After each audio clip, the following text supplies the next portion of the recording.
Gia.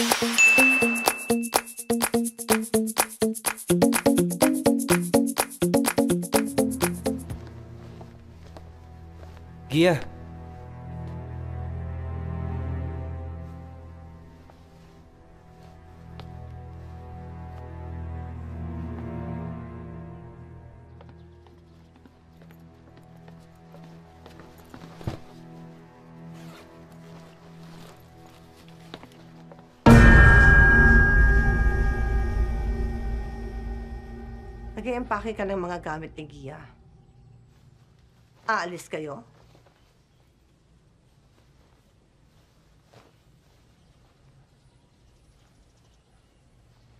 Akala ko tumigil ka na.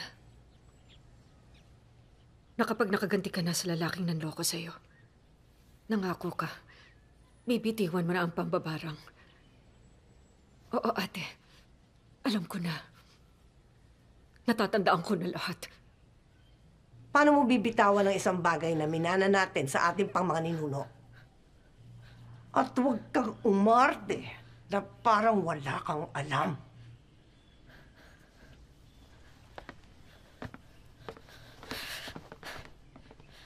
Ikaw lang ang yumakap sa sumpa sa lahi natin. Hindi ako. Sumpa?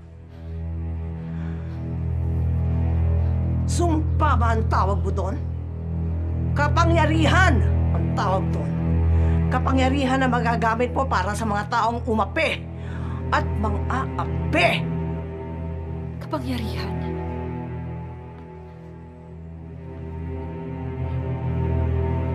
Kapangyarihang binigay sa iyo ng demonyo, hindi ng Diyos.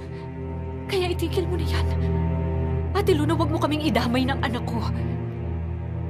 Dahil tumigil na sa iyo ang sumpa, wala na sa akin, wala na kay Gia.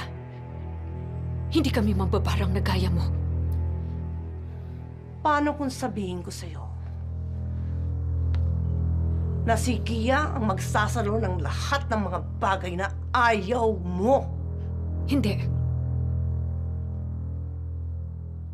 Hindi mo siya magagalaw.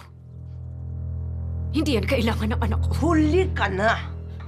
Akin na siya. Amin na siya. Ako naghihirap sa kanya, hindi ba?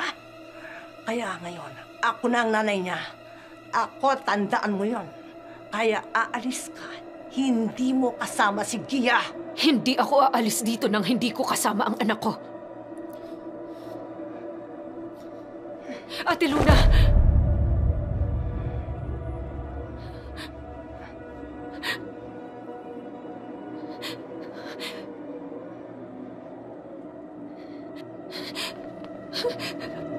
Pabayaan mo na kami ng anak ko! Ikaw ang aalis o kami!